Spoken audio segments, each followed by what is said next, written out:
ಹಲವಾರು ವರ್ಷಗಳಿಂದ ಸಮುದ್ರದಲ್ಲಿ ಪ್ರಯಾಣ ಮಾಡುತ್ತಿದ್ದ ಒಬ್ಬ ನಾವಿಕನನ್ನು ನೋಡಿ ಒಬ್ಬ ದೇವರ ಮನುಷ್ಯನು ಸರ್ವಲೋಕವನ್ನು ಉಂಟು ಮಾಡಿದ ದೇವರನ್ನು ಕುರಿತು ಆತನ ಆಳವಾದ ಪ್ರೀತಿಯನ್ನು ಹಾಗೂ ಆತನ ತ್ಯಾಗವನ್ನು ಕುರಿತು ಹೇಳಿದನು. ಆದರೆ ಆ ನಾವೆಯ ನಾವಿಕನು ಒಂದೇ ಮಾತಿನಲ್ಲಿ ಯಾವುದನ್ನು ಕಣ್ಣಿನಿಂದ ನೋಡಿದ ಹೊರತು ನಾನು ನಂಬುವುದಿಲ್ಲ ಅಂದನು.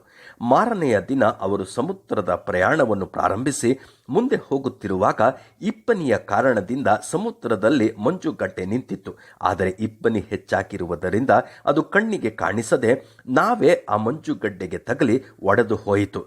ನಾವಿಕನು ತನ್ನ ಜೀವ ರಕ್ಷಣೆಗಾಗಿ ಹೋರಾಡುತ್ತಿದ್ದಾಗ ಎಲ್ಲಿಂದಲೋ ಬಂದ ಒಂದು ನಾವಿಯಲ್ಲಿದ್ದವರು ಅವನನ್ನು ಕಾಪಾಡಿದರು. ಆ ಮಂಜುಗಡ್ಡೆಯ ಅಧಿಕ ಭಾಗ ನೀರಿನಲ್ಲೇ ಮರೆಯಾಗಿ ಅದರ ಅಲ್ಪ ಭಾಗ ಮಾತ್ರ ಹೊರಗಡೆ ಕಾಣುತ್ತಿತ್ತು.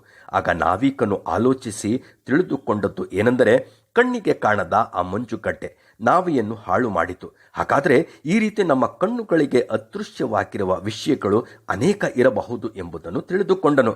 ಭಯಂಕರವಾದ ಈ ಅಪಘಾತದ ನಂತರ ಅವನು ಅದೃಶ್ಯನಾದ ದೇವರು ನಮ್ಮನ್ನು ನೋಡುತ್ತಿರುವನೆಂದು, ತನ್ನ ಮೇಲೆ ಪ್ರೀತಿಯನ್ನಿಟ್ಟಿರುವನೆಂದು ಹಾಗೂ ತನ್ನನ್ನು ಅಳಿಯದ ಸಂತೋಷದ ಜೀವಿತಕ್ಕಾಗಿ ಸಿದ್ಧಪಡಿಸುತ್ತಿರುವನೆಂದು ತಿಳಿದುಕೊಂಡನು. ಹೌದು, ನಮ್ಮ ಜೀವಿತದಲ್ಲಿ ಮುಖ್ಯವಾದ ಅನೇಕ ವಿಷಯಗಳು ನಮಗೆ ಅದೃಶ್ಯವಾದವುಗಳಾಗಿರುವವು. ಅವು ಅದೃಶ್ಯವಾಗಿರುವುದರಿಂದ ಅವು ಇಲ್ಲ ಎಂದು ಹೇಳಬಾರದು. ದುರ್ಮತಿಗಳು ದೇವರಿಲ್ಲವೆಂದು ಮನಸ್ಸಿನಲ್ಲಿ ಅಂದುಕೊಳ್ಳುತ್ತಾರೆ. ಅವರು ಕೆಟ್ಟು ಹೋದವರು, ಹೇಯ ಕೃತ್ಯಗಳನ್ನು ನಡೆಸುತ್ತಾರೆ. ಅವರಲ್ಲಿ ಒಳ್ಳೆಯದನ್ನು ಮಾಡುವವರೇ ಇಲ್ಲ ಎಂಬುದಾಗಿ ಬೈಬಲ್ ಹೇಳುತ್ತದೆ.